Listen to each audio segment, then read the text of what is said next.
Hello everyone, मेरा नाम सैर। तो कैसे आप सब? आई होप सो आप बिल्कुल ठीक होंगे और अपनी लाइफ में खुश होंगे। आज की वीडियो लेकर आए हैं जिसमें हम देखेंगे इनसाइड स्टोरी ऑफ पाक न्यूक्लियर रेडिएशन। तो भाई मजा आएगा देख के। उससे पहले चैनल को क्या करना है, सब्सक्राइब लाइक शेयर जरूर कर देना। देखते हैं आज की विषय। दोस्तों, इस वक्त का सबसे बड़ा सवाल यह है कि क्या भारत ने एक हमले में पाकिस्तान की सारी न्यूक्लियर पावर को बर्बाद कर दिया? पूरी दुनिया में यह खबर चल रही है कि पाकिस्तान अपने ही परमाणु गेम में फंस गया। जी हां, पूरे इंटरनेट पर यह खबर छाई हुई है कि कैसे भारत ने पाकिस्तान की किराना हिल्स में जो हमला किया उसके बाद उस जगह रखे न्यूक्लियर हथियारों को नुकसान पहुंचा है। जी हां, किराना हिल्स के इसी एरिया में पहाड़ों के अंदर बंकर बनाकर पाकिस्तान ने अपने न्यूक्लियर हथियार रखे थे। खबरें हैं कि इस पहाड़ के एक बेस पर आकर एक मिसाइल टकराती है जिसके बाद पूरी पाकिस्तानी फौज में हड़कंप मच जाता है। खबर यह भी है कि यह हमला ब्रह्मोस मिसाइल से किया गया है। हमला इतना ताकतवर था कि उस हमले से उस इलाके में रिक्टर स्केल पर 5 से ऊपर का अर्थक्वेक आ जाता है। फिर खबर आती है कि इस हमले के फौरन बाद वहां पाकिस्तान की न्यूक्लियर एसिड्स को नुकसान पहुंचता है, उससे रेडिएशन होने लगता है। उसी वक्त भारत पाकिस्तान के नूर खान एयरबेस को भी तबाह कर देता है। यहीं से कुछ दूरी पर पाकिस्तानी फौज का कमांड सेंटर भी था। फिर एक एक करके पाकिस्तान के सारे एयरबेस तबाह कर दिए जाते हैं। यह सब देखकर पाकिस्तानी फौज भयंकर पैनिक में चली जाती है। अमेरिका तक खबर पहुंच जाती है कि पाकिस्तान अपने न्यूक्लियर हथियार का इस्तेमाल कर सकता है। उसके बाद पूरे सीन में अमेरिका की एंट्री होती है और फिर आगे क्या होता है आपको बताने की जरूरत नहीं है।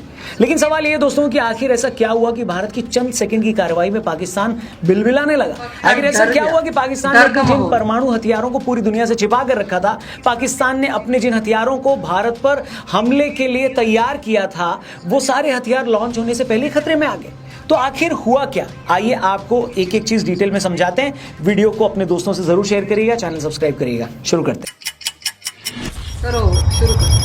दोस्तों, सबसे पहले आप ये समझ लें कि किराना हिल्स पाकिस्तान में वो सबसे बड़ी जगह है जहां पाकिस्तान ने अपने न्यूक्लियर हथियार स्टोर करके रखे हुए हैं। ये बेस सरगोदा एयरबेस से लगभग 9-10 किलोमीटर की दूरी पर है। ये जगह सरगोदा एयरबेस मोशाफ के पास में है जहां परमाणु हथियारों को ले जाने वाले J-16 विमान भी तैनात रहते हैं। खबर है कि जब भारत के लाख समझाने के बावजूद पाकिस्तान ने भारत के सिविल ठिकानों और एयरबेस पर हमला करना बंद नहीं किया, तो फिर भारत ने भी पाकिस्तान को सबक सिखाने का फैसला कर लिया। अब हुआ ये कि पाकिस्तान के हमलों में तो भारत का कुछ हुआ नहीं, क्योंकि वो सारी मिसाइलें हवा में ही बर्बाद कर दी गई। लेकिन जब बारी भारत के हमले की आई तो पाकिस्तान में कयामत आ गई। भारत गाइडेड बमों और मिसाइलों से सुरंग के एंट्री गेट पर धमाका करता है। जैसे कि मैंने पहले कहा, यह अटैक इतना जबरदस्त था कि वहां पर भूकंप आ जाता है, अर्थक्वेक आ जाता है। इंडियन एयरफोर्स ने सिर्फ पहाड़ी पर हमला किया था, लेकिन उससे पहाड़ी के अंदर मौजूदा वो सारा जो स्ट्रक्चर था जिसके अंदर ये न्यूक्लियर बम या परमाणु बम स्टोर करके रखे गए थे, वो स्ट्रक्चर पूरी तरह टूटकर नीचे आ जाता है। कहते हैं उसी वक्त अंदर कुछ ऐसा हुआ है कि शायद जिससे रेडिएशन हो गया। इस रेडिएशन की बात अब पाकिस्तान की तरफ से जारी की गई एक नोटिफिकेशन में भी हो रही है। वेल, इसकी ऑथेंटिसिटी हम कंफर्म नहीं कर सकते, लेकिन यह तय है कि उस जगह से लोकल लोगों को हटा दिया गया है। लोग परेशान होकर एक दूसरे से पूछ रहे हैं कि आखिर हम कहां जाएं। सोशल मीडिया पर ऐसी बहुत सारी पोस्ट घूम रही हैं। इसके अलावा उसी वक्त नूर खान के एटॉमिक सेंटर पर भी अटैक किया गया। वो अटैक इतना जबरदस्त था कि नासा ने इसकी थर्मल सिग्नेचर को रिकॉर्ड किया। पता चला कि आग या थर्मल हॉटस्पॉट वहां 24 घंटे से ज्यादा वक्त तक रहा। इंडियन एयरफोर्स के इस बड़े हमले ने पाकिस्तानी परमाणु कमांड सेंटर को ही खतरे में डाल दिया और वहां का सारा इंफ्रास्ट्रक्चर बर्बाद कर दिया। इस बीच सोर्सेज से यह कंफर्म हुआ है कि इस हमले से गुफा की स्टोरेज फैसिलिटी को भी तगड़ा नुकसान हुआ है, जिससे लो लेवल का परमाणु रेडिएशन भी हुआ है। उसी वक्त इंडियन एयरफोर्स ने पाकिस्तान के जैकोबाबाद एयरबेस, भुलारी और चगई हिल्स पर भी हमले कर दिए, जिससे वहां भी भारी तबाही मच गई। यही वो टाइम था जब रोता हुआ पाकिस्तान अमेरिका के पास पहुंचा और उसे बताया कि चचा हमारा सारा सौदा फट गया है, इंडिया को रोक लो वरना हम मारे जाएंगे। रेडिएशन की बात सुनकर अमेरिका की भी हालत खराब होगी। जो अमेरिका कल तक ये बोल रहा था कि ये इंडिया और पाकिस्तान का लफड़ा है, एकदम से वो पूरा देश नींद से जाग गया। उसे समझ में आ गया कि अगर इंडिया को नहीं समझाया तो दिन निकलने से पहले पाकिस्तान का सूरज ही डूब जाएगा। अमेरिका की अगली टेंशन ये थी कि इन गधे पाकिस्तानियों ने अपने न्यूक्लियर ठिकानों पर क्या नुकसान करवा लिया, ये पता लगाया जाए। तभी अमेरिका ने अपना USB-350 एयरक्राफ्ट, जिसे स्पेशली न्यूक्लियर इमरजेंसी के लिए बनाया हुआ है, उसे फौरन पाकिस्तान भेजा। अमेरिका का एयरक्राफ्ट स्पेशली रेडियोलॉजिकल या न्यूक्लियर एक्टिविटी पर नजर रखने के लिए बनाया गया है। यही वो टाइम था जब इजिप्ट से एक एयरक्राफ्ट EGY-1916 रावलपिंडी में उतरता है। लोग हैरान हो जाते हैं कि इस माहौल में बिना किसी पैसेंजर के मिस्र का विमान पाकिस्तान में क्या कर रहा है, मगर यह पता लगते देर नहीं लगती कि मिस्र का यह विमान बोरोन की खेप लेकर पाकिस्तान आया है। आपको बता दें कि इजिप्ट में नील नदी के किनारे बोरोन के भंडार है। बोरोन एक ऐसा एलिमेंट है जो न्यूक्लियर रेडिएशन को अब्सॉर्ब करता है। बोरोन की खासियत यह है कि बोरोन कार्बाइड न्यूट्रॉन को अब्सॉर्ब कर लेती है और कोई बड़ा नुकसान नहीं होने देती है। अब जैसे ये सारी खबरें आई सामने तो दुनिया के लोगों को समझने में देर नहीं लगी कि एक गधे पाकिस्तान ने अपने न्यूक्लियर एसेट्स बर्बाद करवा लिए हैं। ये सब देखकर यूएस के डिपार्टमेंट ऑफ एनर्जी के एक रिटायर्ड ऑफिसर ने कहा कि ये अपने आप में इस बात का प्रूफ है कि पाकिस्तान के न्यूक्लियर हथियार अब बेकार हो गए और अमेरिका का विमान इन्हीं हथियारों को सेफ जगह पर डंप करने जा रहा है। अमेरिकी एक्सपर्ट्स ने कहा है कि अमेरिका का जहाज का वहां जाना, मिस्र से बोरोन का वहां लाया जाना और फिर पाकिस्तान का यूएस को बोलकर सीज फायर करवाना, डॉट्स कनेक्ट कर रहे हैं आप, अपने आप में सब कुछ साबित करने के लिए काफी है कि आखिर वहां हुआ क्या। अभी तक जो मैंने आपको थ्योरी बताई है, लगभग पूरा इंटरनेट इसी से भरा पड़ा है। जाहिर है कल जब डीजीएमओ की पीसी प्रेस कॉन्फ्रेंस हुई थी तो भारत के एयर मार्शल ने इस बात से डिनाई किया था कि हमने किराना हिल्स पर कोई अटैक नहीं किया, लेकिन एक्सपर्ट्स का कहना है कि इस तरह की बातें पब्लिकली मानी नहीं जाती। लेकिन अगर सच में ऐसा हुआ है तो भारत दुनिया का ऐसा पहला देश बन गया है जिसने एक न्यूक्लियर देश के अंदर घुसकर उसके न्यूक्लियर बमों को ही बर्बाद कर दिया।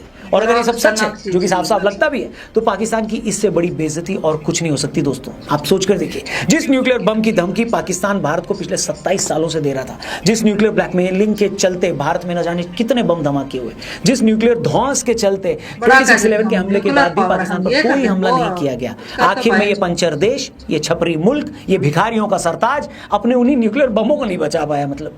और उसकी हालत ये है ना भाई कि उसके ही न्यूक्लियर बमों की वजह से अब उसके ही देश के लोगों पर जान पर बनाई है।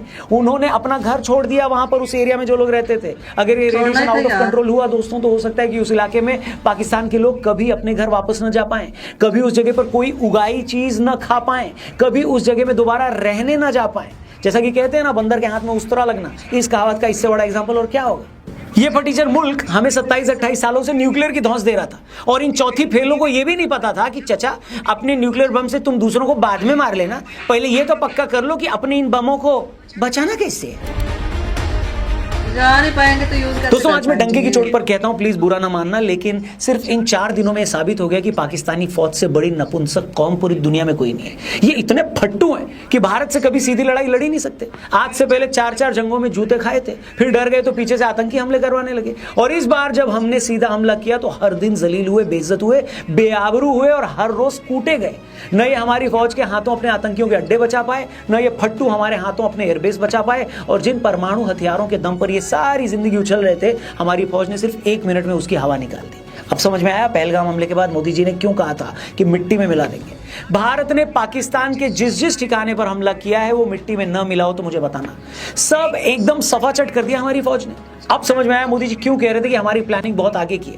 मतलब प्लानिंग ये थी कि जिस न्यूक्लियर बम की धौंस पर ये भिखारी फुदक रहे थे, इनका वो झुंझुना ही तोड़ डाला। जिस बम के दम पर उछल रहे थे उस बम की सारी हवा निकाल दी। इस हमले के साथ पाकिस्तान को साफ बता दिया गया कि बेटा न तो तुम्हारे परमाणु बमों की कोई औकात है और नहीं तुम्हारे फौज की कोई औकात। हम जहां चाहेंगे, जब चाहेंगे, जैसे चाहेंगे तुम्हें ठोक सकते हैं। तुम एक के बाद एक भारत पर मिसाइलें दागते रहे, कुछ नहीं हुआ। हमारी ब्रह्मोस मिसाइल ने सिर्फ एक धमाका किया, तुम्हारे मुल्क में भूकंप आ गया। और फिर अंडरलाइन कर दो दोस्तों, अभी तक भारतीय फौज ने पाकिस्तान को जो अपनी ताकत दिखाई है वो सिर्फ 5% ताकत भी नहीं है हमारी फौज की। अगर अगली बार ऐसा कुछ हुआ तो पाकिस्तान का वहीं पर गेम सेट और मैच हो जाएगा।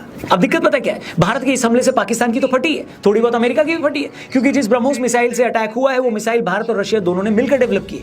ये एक सुपरसोनिक क्रूज मिसाइल है जो हवा की स्पीड से भी कई गुना तेजी से जाती है। ये कितनी एक्यूरेट है इसका अंदाजा आप इसी बात से लगाओ कि भारत से कई 100 किलोमीटर दूर अगर इसे पाकिस्तान के किसी ठिकाने पर छोड़ा जाता है या छोड़ा गया तो ये एक भी इंच इधर या उधर नहीं होती। आप जरा सोचकर देखिए, एक मिसाइल भारत से चलती है और पाकिस्तान के एयरबेस के सीधा रनवे के बीचों बीच अटैक करती है, हिट करती है, न 1 इंच इधर न 1 इंच उधर।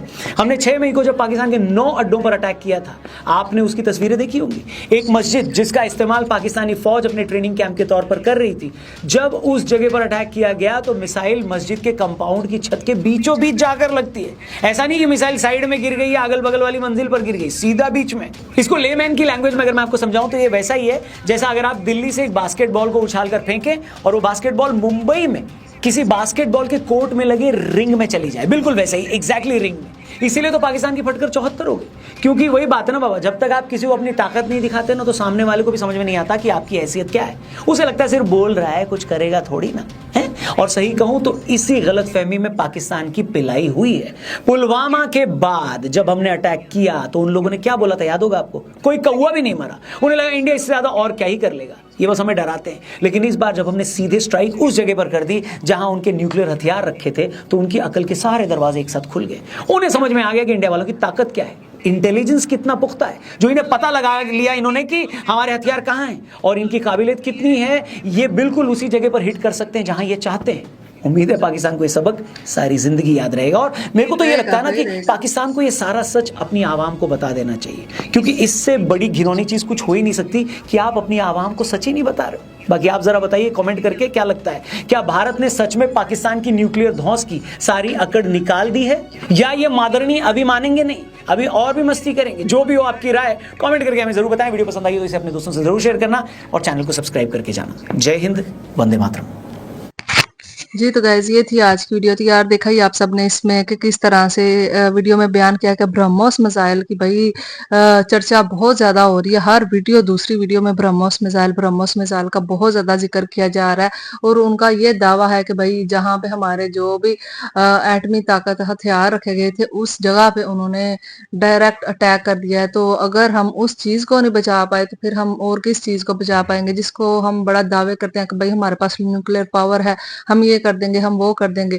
तो जिन चीजों के बिना पर हम इतना उछलते हैं तो उन चीजों को ही हम नहीं बचा पाए, तो आप सोचें कि फिर इससे बड़ी हमारी जो नाकामी है वो और क्या हो सकती है। और ब्रह्मोस मिसाइल जो है भाई उसकी वाकई में मैं जब पहले भी एक दफा हुआ था ना कि एक वो गलती से ही हो गया था ब्रह्मोस मिसाइल का, तो तब से मुझे ब्रह्मोस मिसाइल के बारे में पता चला कि भाई ये बहुत ज्यादा पावरफुल होता है और इसको जहां पे आपने निशाना टारगेट किया हो ना ये सीधा वहीं पे जाके लगती है। और इसी मिसाइल की बिना पर उन्होंने जो हमारे अड्डे थे ना उनको निस्तो नबूद करके रख दिया था, जिसको पाकिस्तानी मतलब ऐसा होता है कि यार क्लेम करना मुश्किल होता है। अगर वो क्लेम कर लेंगे ना तो फिर ये होगा कि पाकिस्तानी लोग बोलेंगे कि तुम लोग फिर किस काम के हो अगर हमारी सुरक्षा ही नहीं तुम लोग कर पाए।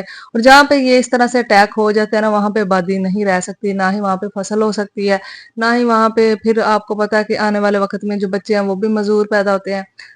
न्यूक्लियर पावर का इतना ज्यादा असर होता है कि वो कई सालों तक मतलब कई सालों का हजारों सालों तक शायद रहता है उसका असर। तो इस वजह से लोग जो हम अपने घर बार छोड़ के वहां से चले गए हैं। और जो सरगोदा के पास हुआ, जो फिर मुरीद के हुआ, ये सब चीजों का तो हमें खुद हम मानते हैं क्योंकि वो हमारे आसपास जो एरियाज है ना वहां पे हुआ था। और मुरीद के तो बिल्कुल लाहौर के कम से कम 15-20 मिनट के फासले पर पाया जाता है और वहां पे उनकी जो बेस थी उसको तबाह किया गया। इसकी तो क्लैरिफाई हम खुद कर दें क्योंकि बहुत ज्यादा लोगों ने खुद ऐसी आवाजें सुनी और ऐसी दमक महसूस की। और उसके बाद आपको पता है कि पाकिस्तान के जो कुछ हिस्सों में अर्थक्वेक भी आया और जो इस बात का सबूत है कि भाई वाकई में, क्योंकि कहते हैं कि जहां पे न्यूक्लियर पावर रखी हो वहां पे अटैक कर दिया जाए ना तो फिर उसकी वजह से जो है अर्थक्वेक आ जाता है। तो वाकई में इसके जलजला हमारे कंट्री में बहुत ज्यादा फील भी किया गया था। ठीक है, इसके साथ चाइना में भी फील किया गया था क्योंकि हमारे साथ ही तो वो है। तो यार बहुत ही ज्यादा वैसे इंडिया पावरफुल एक देश है, ये मानना तो पड़ेगा। तो यही थी आज की वीडियो, कैसी लगी बताना। फिर मिलता है एक और वीडियो में। थैंक